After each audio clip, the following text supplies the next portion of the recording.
और हमारा टॉपिक है आज का लोक वित्त या सार्वजनिक वित्त, राजस्व और निजी वित्त या व्यक्तिगत वित्त में अंतर।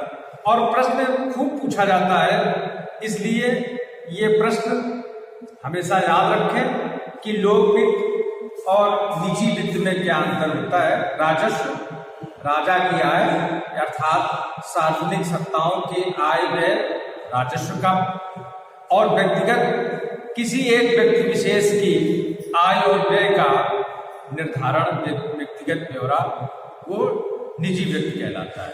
तो एक कॉलम बना दो, सार्वजनिक वित्त और निजी वित्त। तो सार्वजनिक वित्त का राजस्व का उद्देश्य व्यापक और विस्तृत होता है।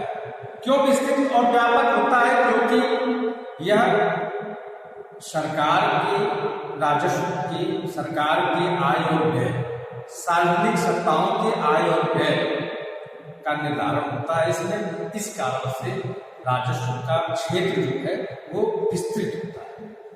निजी वित्त, इसका उद्देश्य सीमित और संकुचित होता है, क्योंकि किसी व्यक्ति विशेष की आय और व्यय का इसमें ब्यौरा होता है। दूसरा, इसमें व्यय के अनुसार आय करने का प्रयास किया जाता है। व्यय निर्धारित किया जाता है, किस मद में कितना व्यय करेंगे, और फिर उसके बाद यह निर्धारित किया जाता है कि ये जो व्यय किया जा रहा है किस मद से हम प्राप्त करेंगे, ताकि आय और व्यय का जो ये अंतर है ये समान हो। यही सार्वजनिक सत्ताओं का प्रयास होता है। इसमें निजी वित्त में क्या है कि आय के अनुसार व्यय का निर्धारण किया जाता है। जितनी हमारी आमदनी है उसी के आधार पर व्यय का बजट बनाया जाता है। यदि आमदनी अठन्नी और खर्चा रुपया, तो ये घाटे का बजट हो जाएगा। हमारे पास निजी व्यक्ति या व्यक्तिगत वित्त सीमित होता है, इस कारण से जितनी भी व्यक्ति होते हैं वो अपनी आय के अनुसार व्यय का निर्धारण करते हैं। जितनी हमारी आय है हम उसी के आधार पर व्यय करें। तीसरा अंतर, तो इसकी अवधि प्रायः 1 वर्ष की होती है। हम जानते हैं कि बजट वित्त वर्ष प्रारंभ होने के पूर्व पारित किया जाता है, जिसमें व्यय और आय का निर्धारण किया जाता है। तो जो राजस्व है या सार्वजनिक वित्त है उसकी अवधि 1 वर्ष होती है।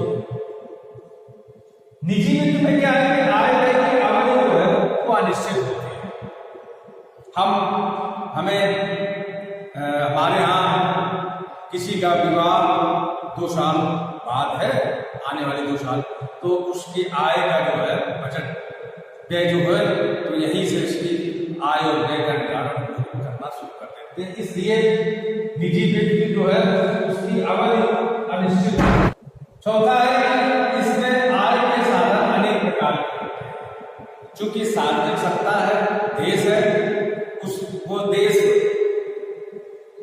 जनता से भी ऋण दे सकता है और विदेशों से भी ऋण दे सकता है। करों के माध्यम से आय, शुल्क के माध्यम से, दंड के माध्यम से आय। तो इस प्रकार से राजस्व में आय के साधन कई होते हैं, इसीलिए उसका विस्तृत होता है, व्यापक है। और निजी वित्त में क्या है कि इससे आय के साधन सीमित होते हैं। एक नौकरी करने वाला यदि उसके पास कृषि है तो कुछ आय कृषि से हो जाएगी, बाकी उसको जो वेतन मिलता है वो उसका।